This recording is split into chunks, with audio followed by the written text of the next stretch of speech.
வணக்கம். வாழ்கோளமுடன். சிறுகதைகள் நல்ல செய்திகளை எடுத்து சொல்வதற்கு இப்போ ஒரு சின்ன கதையை பார்க்கலாம்.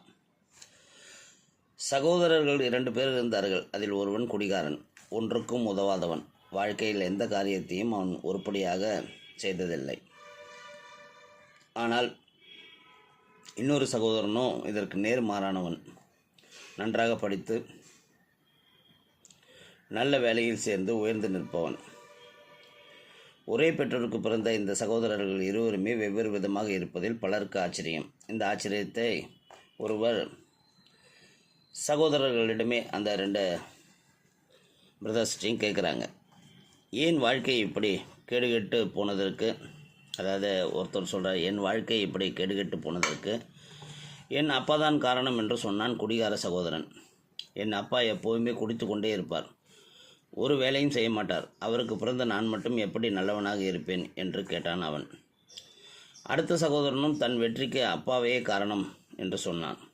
என் அப்பா ரொம்ப மோசமானவர், அவரை போல் இருக்கக்கூடாது. வாழ்க்கையில் நல்ல மனிதனாக வெற்றிகரமான ஆளாக வர வேண்டும் என்று சின்ன வயதிலே முடிவு செய்தேன். அவர்களிடமிருந்து படித்த பாடம்தான் என்னை இந்த அளவுக்கு உயர்த்தி இருக்கிறது என்றான் அவன். அதாவது அப்பாங்கிறவரை ரோல் மாடலாக வச்சு ஒரு பையன், அவரோட பையன் அவரை மாதிரியே குடிகாரனாகவும், அவரை மாதிரியே சோம்பேறியாகவும், அவரை மாதிரியே வேலை வெட்டிக்கு போகாமையும், அவரை மாதிரியே வீட்டிலேயே கிடக்கிறவராரும் இருந்திருக்கிறத பார்த்து அவரை மாதிரியே ஒரு பையன் வளர்ந்துருக்கிறான்.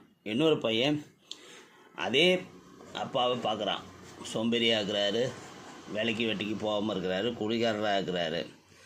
அந்த மாதிரி நம்ம இருந்துடக்கூடாது, அவர் இருக்கிற மாதிரி நம்ம இருந்துடக்கூடாது, நம்ம நல்வாழ்க்கையை வாழ வேண்டும் என்று அவன் நினச்சி அவன் வழியில் முன்னேறான் வாழ்க்கையில். அதான் வாழ்க்கை பல பாடங்களை நமக்கு தந்து கொண்டே இருக்கும். அதில் நல்லவற்றை நாம் எடுத்துக்கொள்வது நம் வாழ்க்கையை உயர்த்தும்ங்கிறது தான் இந்த கதையோட கருத்து. இது சின்ன குழந்தைங்களுக்கு மட்டும் இல்லைங்க, பெரியவங்களுக்கும் பொருந்தும். வாழ்க வளமுடன்.